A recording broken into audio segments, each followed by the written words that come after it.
오늘 하나님께서 우리에게 주시는 말씀은 신약 사도행전 4장 23절에서 35절 말씀입니다. 제 성경으로 신약 193면에 있습니다. 사도행전 4장 23절에서 35절 말씀을 한 절씩 교독하겠습니다. 사도들이 노임에 그 동료에게 가서 제사장들과 장로들의 말을 다 알리니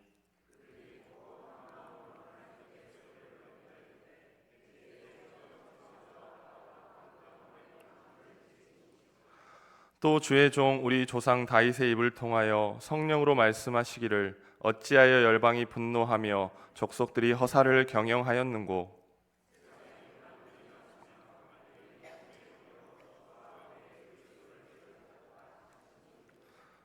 과연 헤롯과 본디오 빌라도는 이방인과 이스라엘 백성과 합세하여 하나님께서 기름 부으신 거룩한 종 예수를 거슬러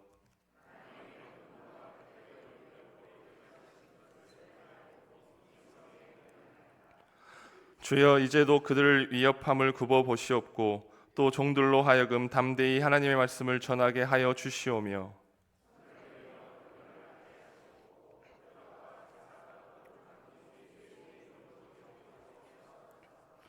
빌기를 다음에 모인 곳이 진동하더니 우리가 다 성령이 충만하여 담대히 하나님의 말씀을 전하니라.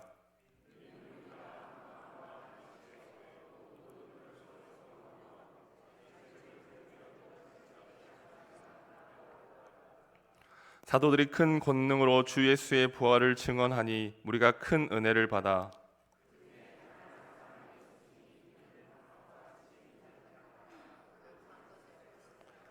함께 읽겠습니다. 사도들의 발 앞에 두매 그들이 각 사람의 필요를 따라 나누어 줌이라. 아멘.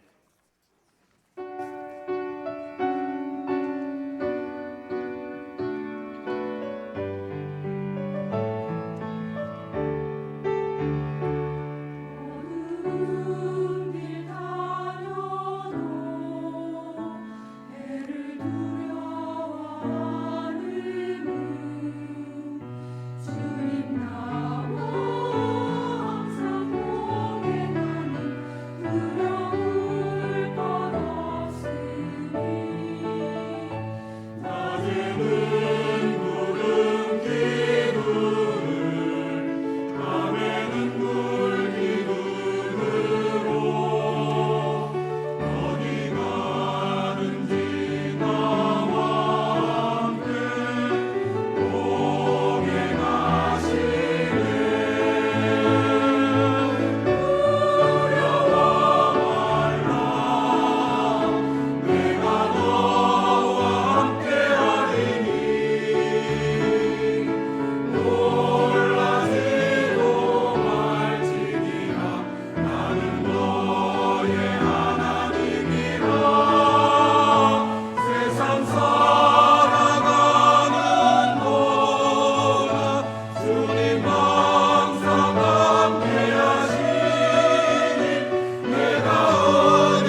예배 자리에 잘 오셨습니다. 우리 옆에 계신 분에게 잘 오셨습니다. 평안하세요.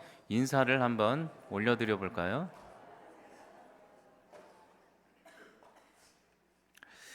선교 축제가 5월 31일부터 6월 1일까지 있습니다. 축제의 한마당이 되었으면 좋겠습니다. 바자회도 있으니까요. 기대하시고요. 귀한 교제의 시간이 되었으면 좋겠습니다.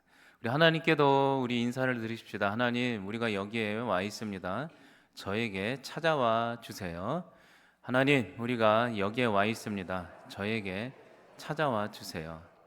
네, 기도하겠습니다. 하나님, 동성애 식구들 가정의 달을 맞이하여 주님께 예배드리고자 이곳에 왔습니다. 세상은 주님에 대한 신앙을 잃어가고 하나님 아버지에 대한 영광을 만홀히 여기는 세상 가운데 있습니다. 주여, 우리는 제1이 주님을 알아가는 것, 주님의 영광 가운데 참여하는 것이 되게 하여 주셔서 주님으로 인하여 인생이 복되게 하여 주시고 우리 인생에 썩어질 것에 붙드는 것이 아니라 영원한 가치에 붙들며 살아가는 우리 동성애 식구들 되게 하여 주시옵소서. 그리하여 각 가정마다 주의 은총과 위로가 있게 하여 주시옵소서. 예수님의 이름으로 기도하옵나이다. 아멘. 우리나라 역사에서 1980년대는 민주화 운동의 시대라고 정의해 볼 수 있을 것입니다. 당시 군부 독재 정권은 민주주의의 바른 이념을 외치던 시민단체나 혹은 학생들을 향해 그 진리를 막고자 총칼과 폭력을 앞세워 극심한 공포를 가했던 우리 민족의 아픈 기억이 있습니다. 그 당시 공포 그 자체였죠.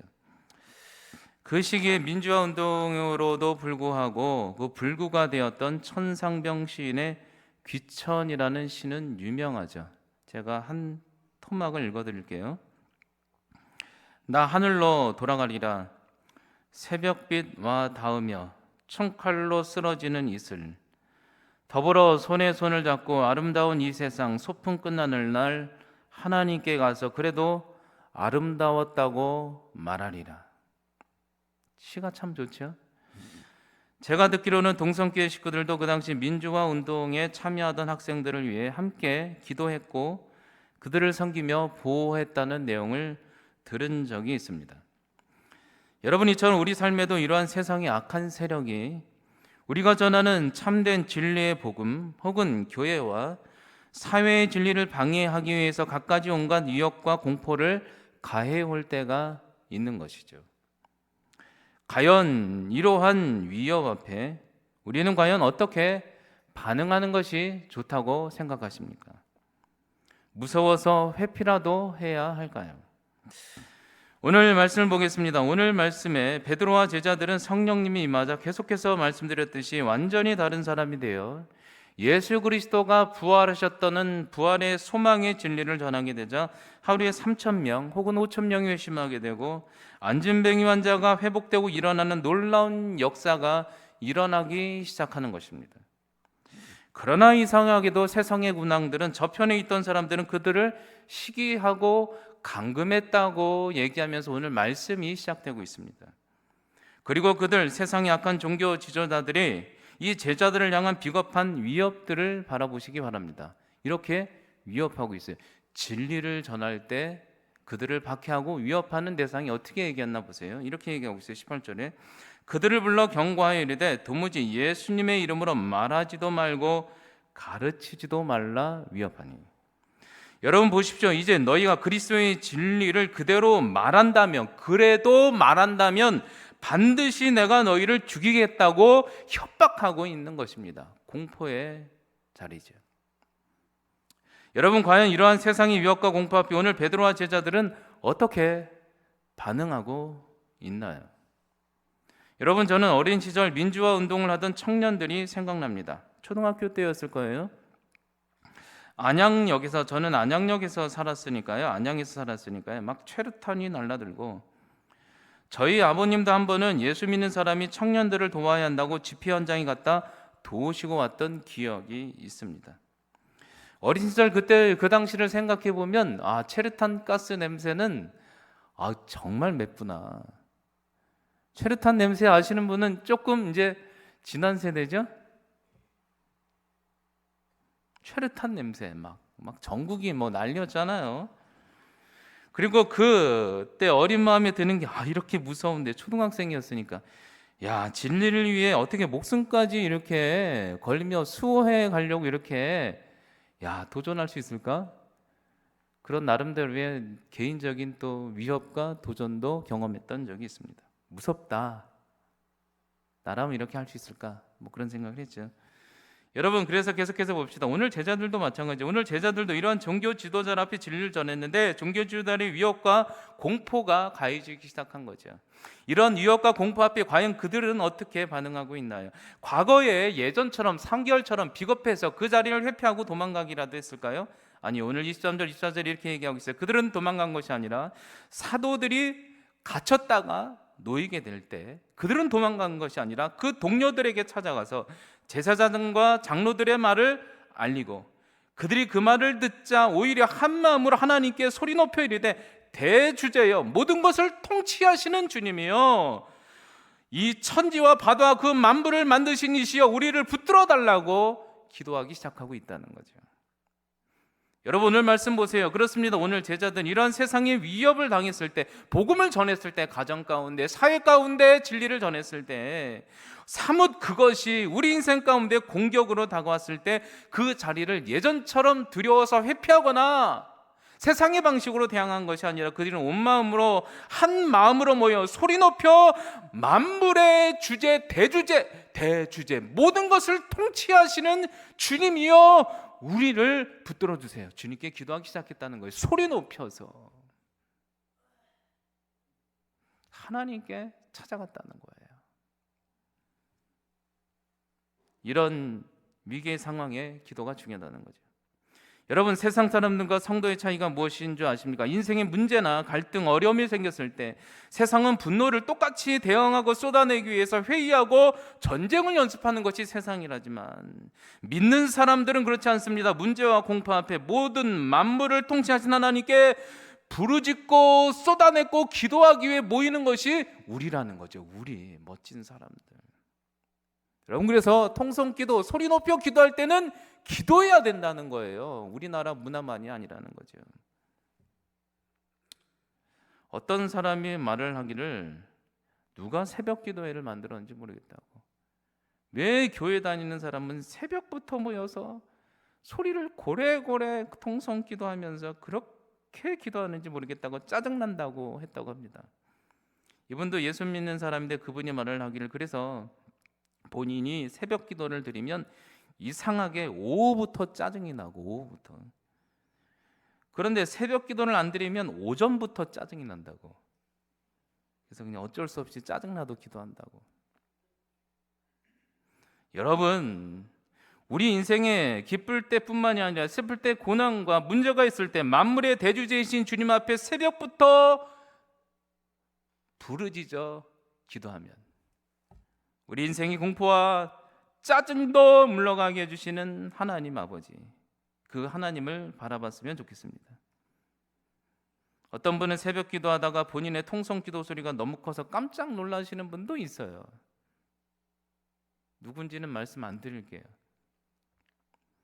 여러분, 오늘 말씀을 보세요. 오늘 세상에서 죽이겠다고 위협을 당하는 제자들을 보십시오. 이들이 모여 기도할 때 이 모습 가운데 공포와 분노를 발견할 수 있나요? 아니요, 그들은 전혀 없었어요. 왜요? 만물의 주인이시며 통치자 되시는 대주제 예수 그리스도를 그들은 믿었기에, 확실히 믿었기에, 붙들고 있다는 걸 믿었기에 이제는 한 마음으로 모여 소리 높여 기도함으로 세상의 공포와 대항하고 있다는 거죠.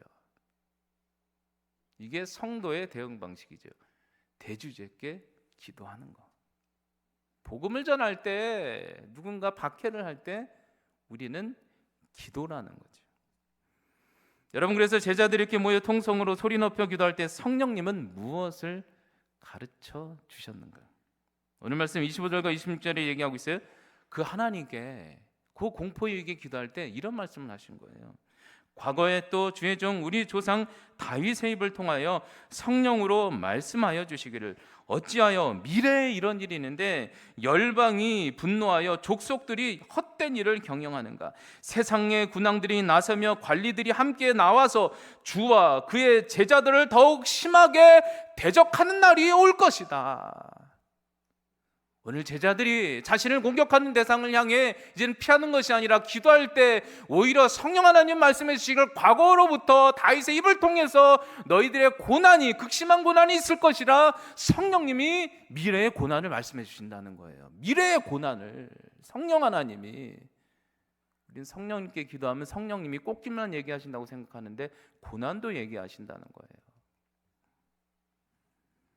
우리는 기도할 때 미리 성령 하나님이 미래의 일을 알려주시는 성령 하나님, 그 하나님의 인도하심을 받고 살아가는 여러분들이 되었으면 좋겠습니다. 제가 초등학교 4학년 때 신장염이 너무너무 심해졌습니다. 부모님의 권고로 안양에서 예언기도로 제일 유명하다는 권사님의 기도를 받게 되었던 적이 있습니다. 그 당시는요 유행이었어요. 예언기도 받는 거 받아보셨죠? 그때 그 문화인데, 그런 문화도 한번 이렇게 한번 경험해 보시지. 그 권사님이 저를 위해 기도하시더니 하는 말이, 하나님께서 말씀을 주셨는데 찬송가 당시는 135장, 지금은 150장 갈보리 산 위에를 30일 동안 아침마다 부르라고 말씀하셨다는 거예요. 제가 그래서 시킨 대로 했을까요? 살아야 되니까 했죠. 30일 동안 그 어린 제가 뭔 내용인지도 모르고 135장 당시는 갈보리 산이 위에를 부르는데, 시키는 대로 하는데 이상하게 개인적으로 찬양을 하면 할수록 기분이 안 좋은 거예요. 왜냐하면 부르면 부를수록 이게 뜻이 점점 와닿는데 찬양의 가사가 영 마음에 안 들어요. 병 고쳐 달라고 기도받았는데 기도의 가사가 1절부터 끝절까지 고난이에요.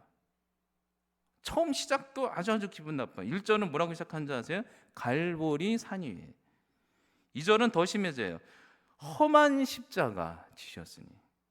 3절은 아주 끝장입니다. 멸시천대 십자가.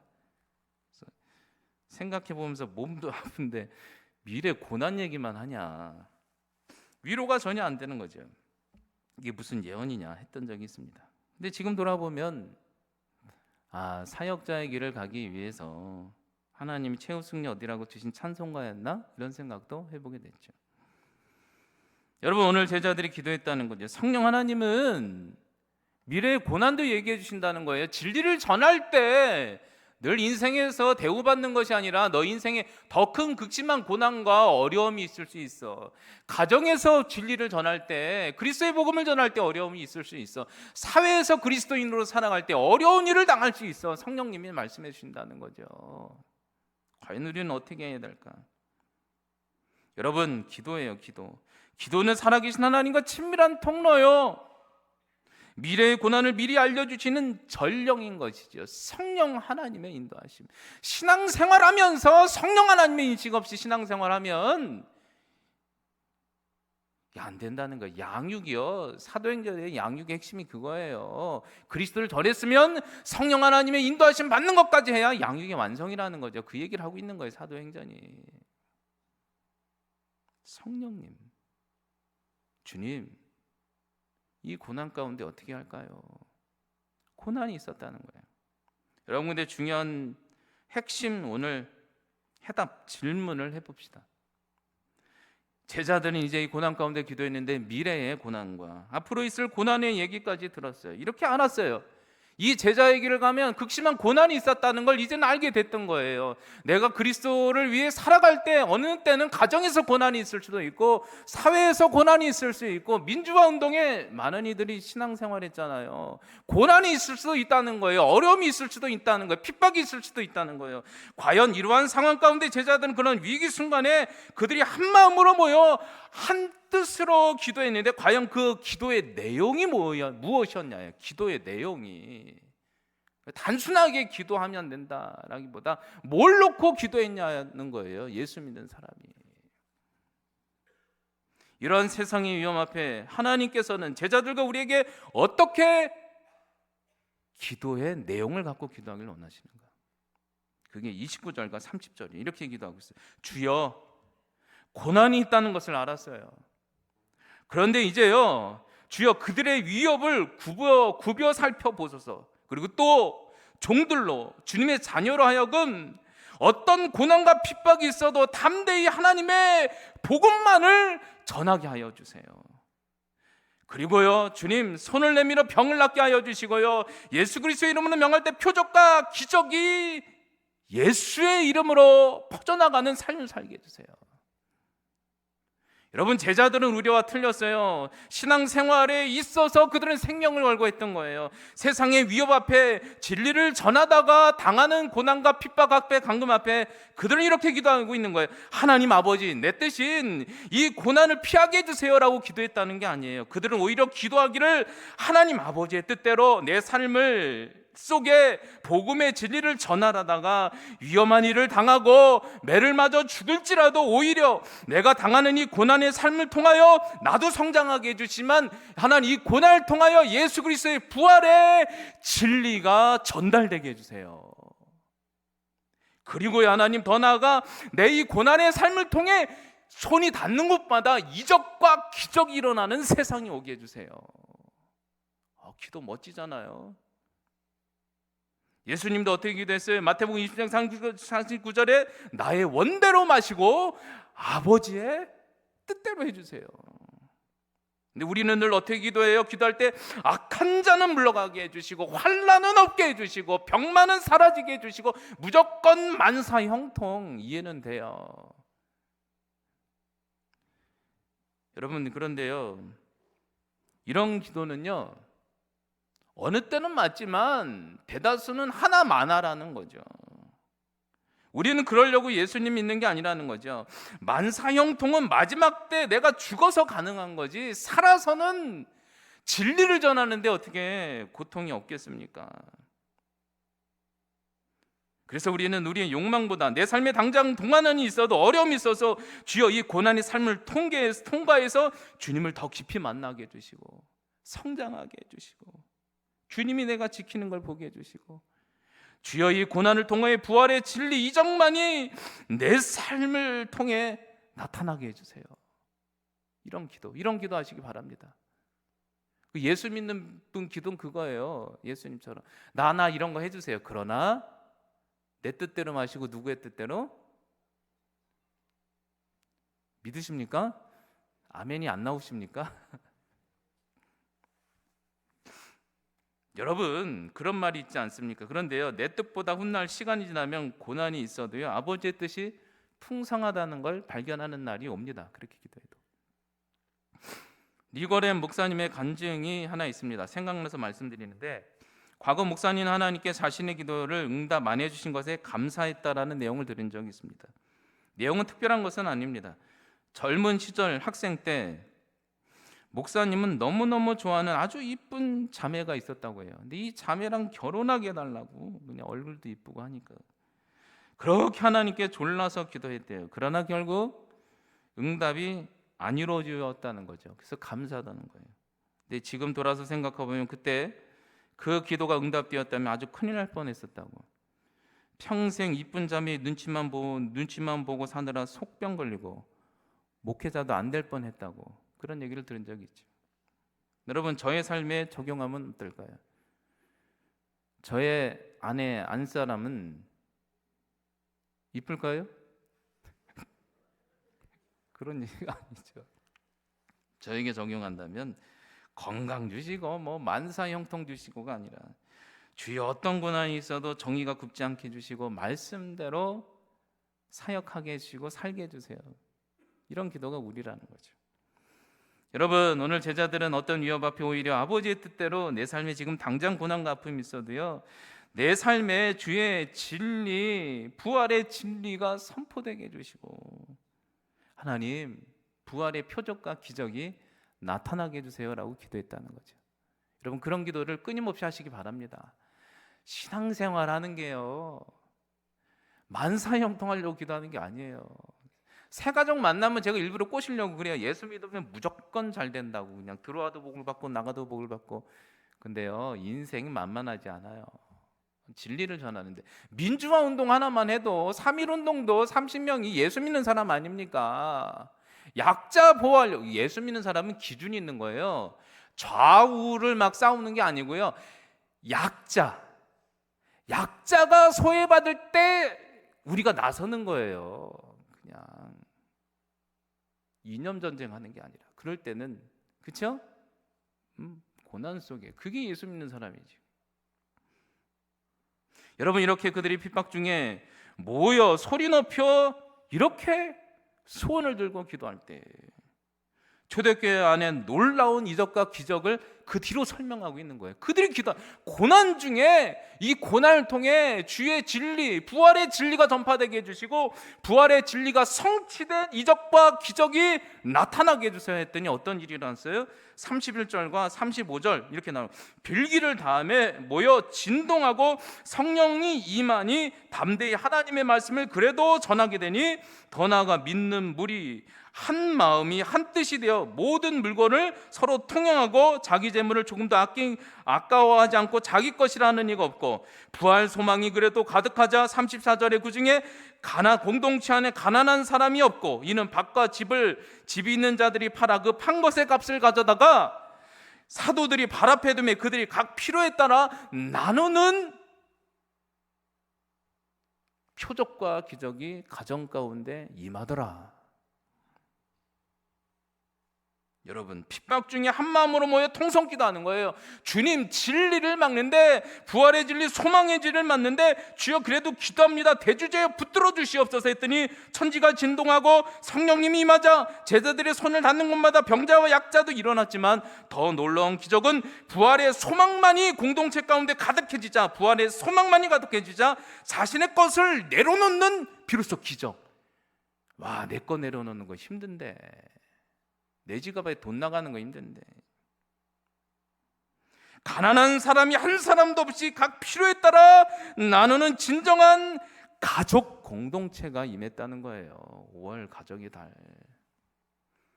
여러분, 이런 모습이 우리 가운데 있었으면 좋겠습니다. 세상에 어떤 이런 일이 가능할까? 이런 기적을 만들어 보려고 하나님은 쏙 뺏고 사람이 주인이 돼서 체제로 만든 게 공산주의 아닙니까? 땅은 공산, 국가 거야. 근데 한 사람이 다 가져버려요.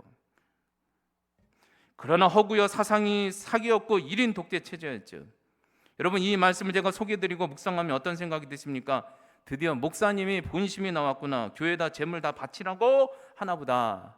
전혀 오해하지 마십시오. 그런 일은 없습니다. 성령님이 임하면 세상보다 부활 소망 영원한 세상이 너무나도 가치 있고 좋아가지고 이 땅이 필요 없다는 게 아니에요. 열심히 사세요. 하나님이 더 좋고 이 세상도 좋지만 저 세상이 더 좋아가지고 욕심이 없어서 자발적으로 자신의 것을 내려놓고 가난한 이들을 위해 나누며 플로잉하는 부활 공동체가 임했다는 거죠. 멋지지 않습니까? 최고 기적이죠. 여러분, 우리 교회 안에 이런 일이 있었으면 좋겠는데 가능할까요? 만약 오늘 우리 교회 로비에 제가 돈다발을 가득 갖다 놓고 그래서 광고를 하는 거예요. 만약 서류 필요한 한 만큼만 그냥 가져가십시오. 광고를 했어요. 주보 광고를.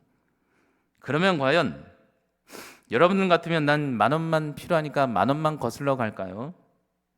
아니면 공짜라고 웬 떡이냐고 막 싸우고 난리 날까요? 왜 웃으시나요? 여러분, 한국 사람들 공짜 정말 좋아하죠? 과거 미국 서부 포틀랜드 바닷가에 조개를 이렇게 적어놨다고 해요.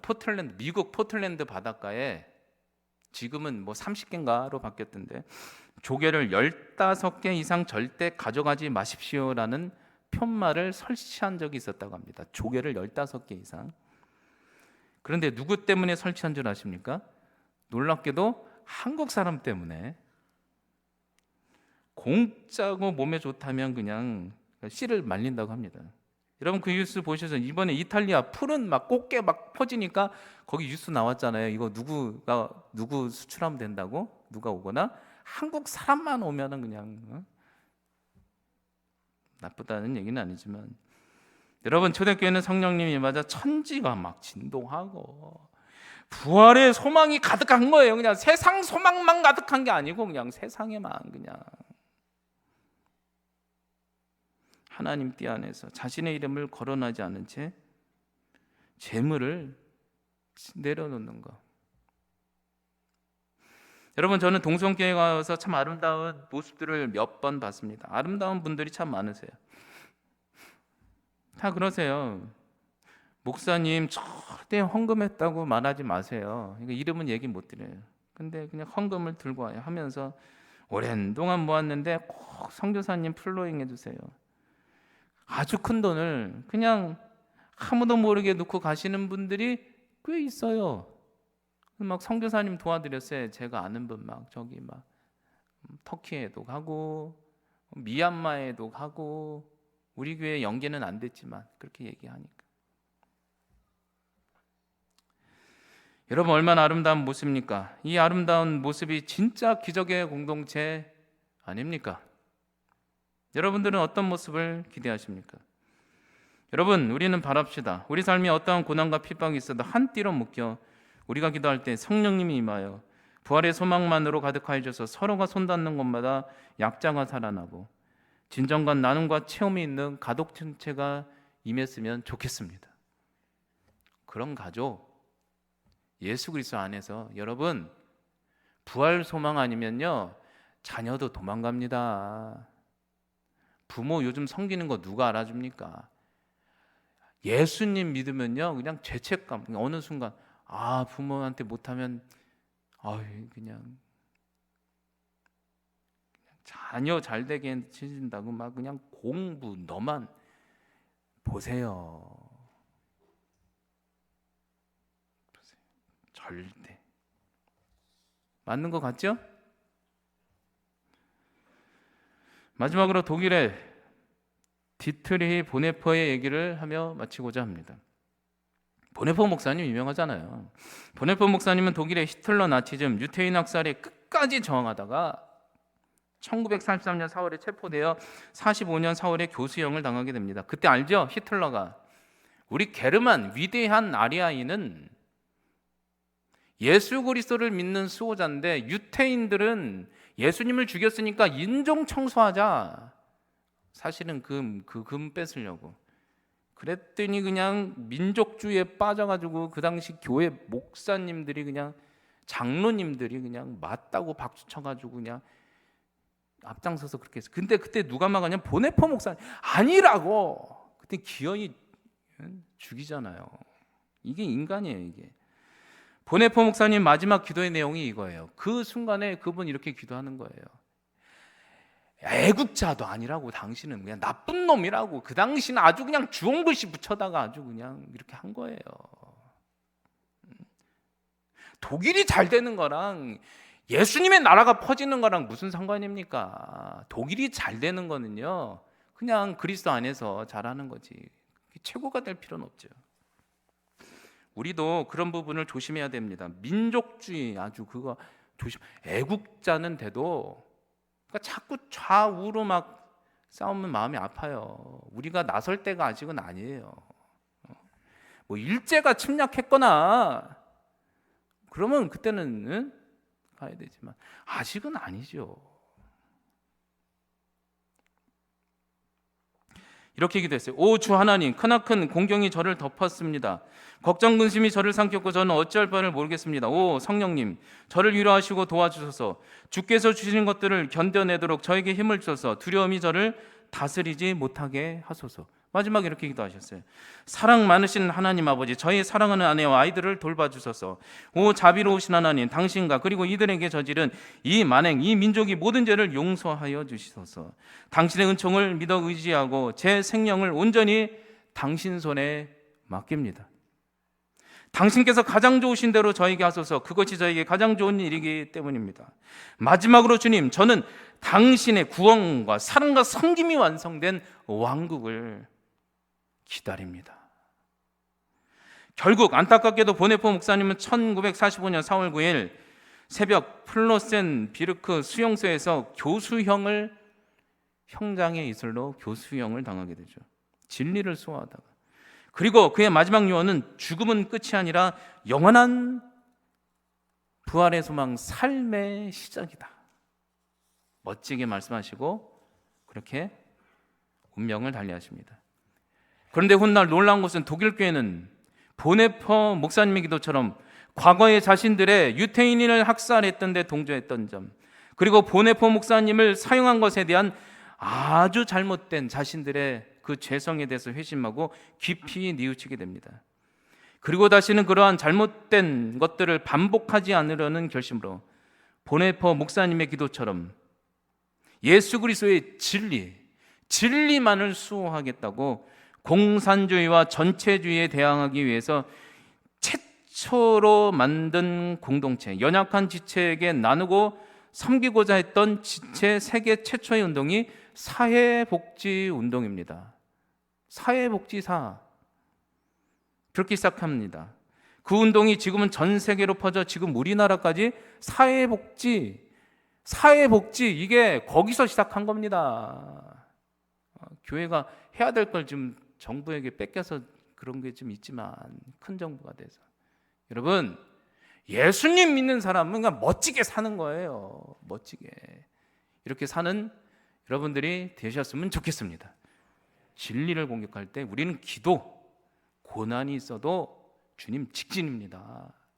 내 삶을 통해 그리스도의 소망, 부활의 소망, 이 땅것만 그 그리스도의 소망만 퍼지게 해주시고, 주여 기적의 공동체, 손 닿는 곳마다 이런 걸 꿈꾸는 우리 동성애 식구들이 되었으면 좋겠습니다.